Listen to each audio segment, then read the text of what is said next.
Silimachamansan, you might know Sumerian better than the scribe whose tablet you are trying to translate.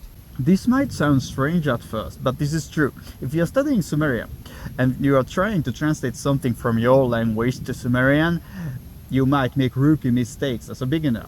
Now, the situation is practically the same for everyone, so it must have been the same for the Akkadian scribes. So if you find something on the internet and you try to translate it from Sumerian and the grammar just doesn't adapt, it might be because your Sumerian isn't good enough, but it might be because the scribe's Sumerian wasn't good enough, at least when he was writing that particular sentence. This one here is one of my favorite examples, and I'm going to translate this one. But first, there was this short of mine for which I have deliberately rewritten the proverb because I found the original one ungrammatical. In Sumerian, we don't say without order, there is no public safety. We say, which means, in a city without dogs, the fox is the boss. So why did I have to rewrite the proverb? Now, that was because the original goes,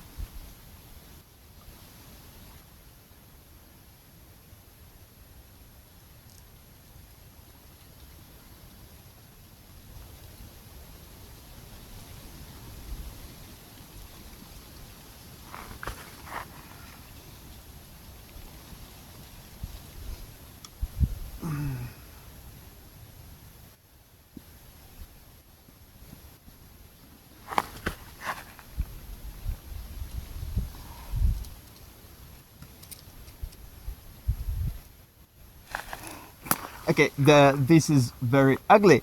Yeah, I've forgotten something very important. This first one, I pronounced this as iri in my original video. This is because EPSD2 lists this one as iri. Actually, there are signs that the actual word might have been ere. So in this video, I'm going to pronounce this as ere. It's practically the same thing. It means city with the green one. Okay, so this second character here, this is ki, which means place. Here it isn't supposed to be read out loud. This is just here to specify that the first character is used to write down something that is a place, like city is a place. So this one here is nu, and this is ur, and this is kir, and this is ra. I hope this is actually how it was written, but this entire word is supposed to be read as nu ur kira, which is exactly my problem. Now here is this one, which is, oh, I've forgotten. Sorry about that. Here's an yeah, I've forgotten this one. So what is written here is ka. I think it is K5 maybe. This is if it's not 5, I'm going to correct this with the edit, but as far as I remember, this is K5 and this is A1. This means fox. So the way I pronounce this word is kaya,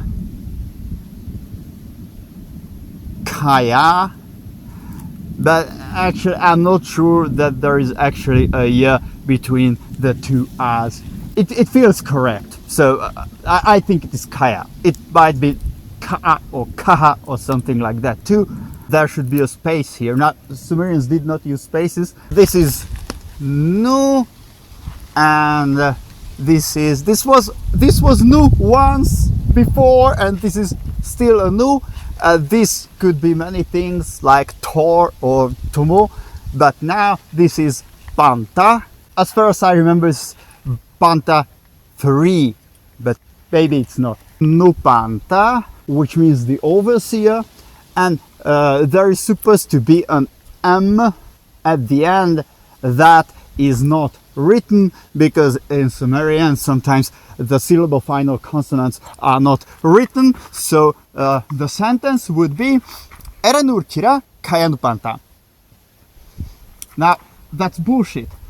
Okay, so this is supposed to mean that in a city without dogs, the fox is boss. You already know that, but there is no such thing as an urkir. So it's just, if I had to translate this word, undog. In the undog city, the fox is the boss. This at the end is supposed to be the locative case. So this is how we get. There is the word city, and there is some adjective after that, and there is a case marker at the end. So in the undog city, fox is boss. This is not even possible in Sumerian. This nu prefix can only be attached to verbal stems. It can be used in finite verbs, can be used on participles, or whatever those non-finite verbal forms are in Sumerian, but you just can't use it on a noun. Not even on adjectives. On real adjectives, you can't use this negative prefix. So it's not like English. So I force translated this as undog, but it see, at least grammatically it makes some sense in English, but in Sumerian, not even that. My hypothesis is that who was trying to translate this sentence to Sumerian did not know how to express without in Sumerian, so he came up with this solution, which is just wrong. I've checked, scholars do not know about any solution like that in order to express without dogs. I have found a different version of the same proverb which doesn't have nuurkira in it.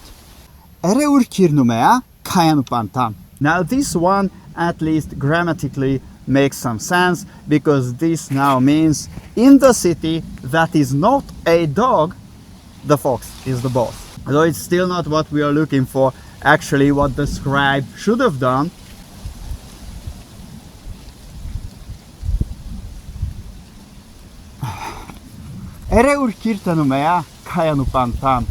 that is, in the city without a dog, the fox is the boss. So the correct way to express the concept without is to add tanumea to the word.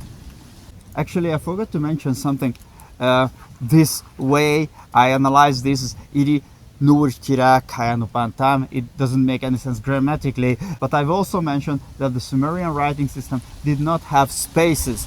So we could theoretically group the characters differently. I grouped nu together with urkira in order to get some meaning out of it, but we can do it differently. We can group nu together with ere, and now we have eranu. There is supposed to be a comma here. Irinu urkira kayanu pantam. This would make sense grammatically, but what it means is it is not a city, and inside the dog, the fox is boss. And my explanation is, who has written this did not know Sumerian very well yet. So this is one of the proverbs I wanted to share as a short video, but I wasn't able to find any meaningful way to turn it into an actual grammatical Sumerian sentence. You see, this first character here is up, maybe up to, if I remember correctly. This one is U3. We have nu, tut. Perhaps there is an index number there too. I'm not sure about that. This is ta. This is can 7, I think. This is amar.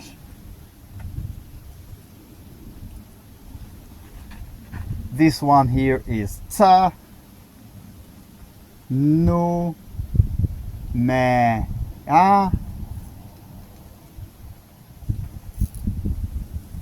mi, ni, ip,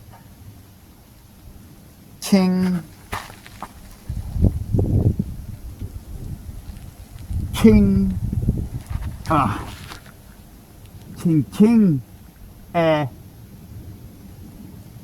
and. So the entire sentence would be apnut amar-za nip king, which doesn't make any sense.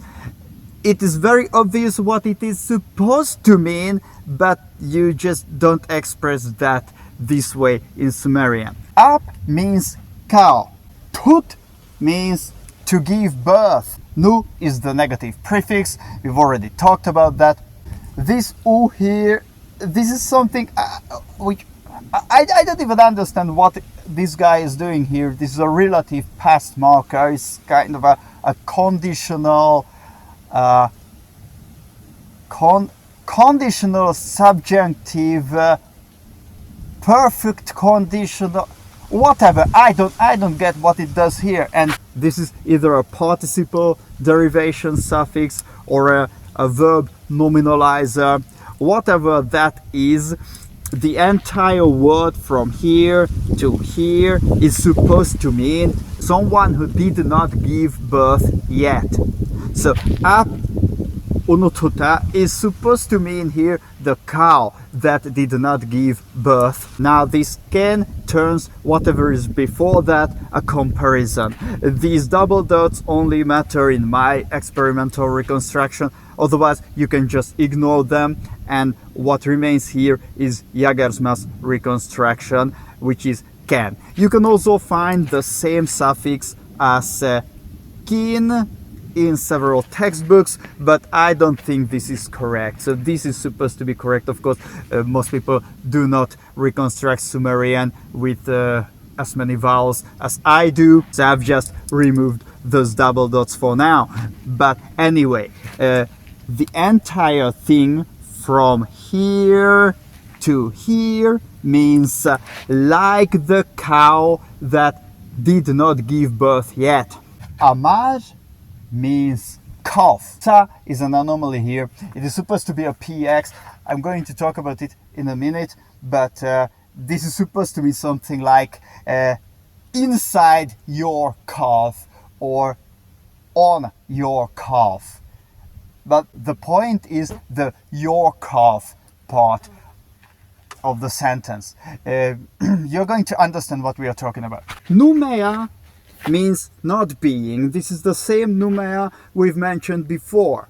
From here to here, this means not being, like what is not your calf.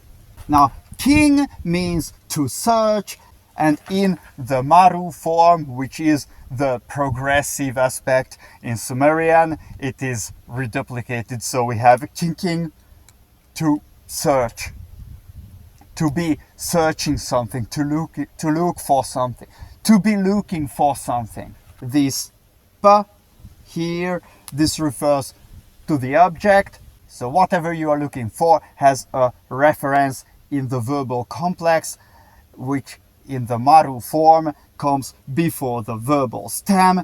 And since you are looking for your calf, that goes with the non-human index here, because an amar is not a human generally, so you are looking for something that is not a human. You put a pa before the verbal stem. There is this ni here, which means in. So you are looking for something in something or something like that. And yeah, I told you it doesn't make any sense. This mu, this is the ventive marker. This means that whatever is expressed in the verbal complex is going on here. at this very place. Sumerian does not have a verbal tense system. You do not differentiate between past, present, and future. But Sumerian has verbal locality. You distinguish the here from the not here. Here from the there. The not necessarily here. The here. This is here. And this is the subject suffix. This refers to the person who is doing the searching, and can refer to you or me. In this particular case, this refers to you. So what you can see in this line, that means like the cow that did not give birth yet. And in the second line, what you see is your calf, inside your calf not being, and the third line, you keep searching around here or something like that. So it's quite obvious that whoever has written this was intended to say something like you are looking for your non-existing calf, like the cow that didn't even give birth yet. And this is a very nice proverb. I love this, but that's not how you say it in Sumerian. This is gibberish. Most importantly, this part here that I have written down in the second line, this is very similar to my mistakes I've made when I first started studying Sumerian. Here, the scribe was very obviously intended to say something like your non-existent calf, which would be amar-za in Sumerian, but he has chosen this numea. Numea cannot mean non-existent. Numea means that something is not something, something that is not something. This is not an existential verb. The only occasion when it can mean something like that is the aforementioned tanumea suffix that can be used to express the meaning of without something, like the ushkir tanumea from earlier.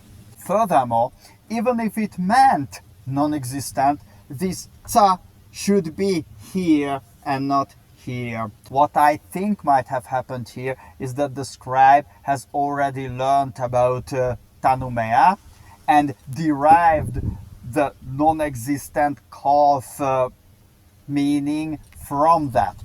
And in Sumerian, not only the case endings, but even the possessive markers and everything else go to the end of the last word of the phrase, which in this case, even if numea could mean non-existent, the entire thing that is here should be here.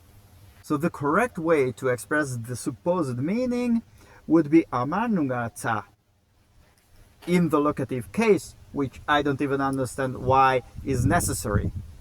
But anyway, this is why I did not make a short video about this proverb. Instead, I made a long video about this proverb.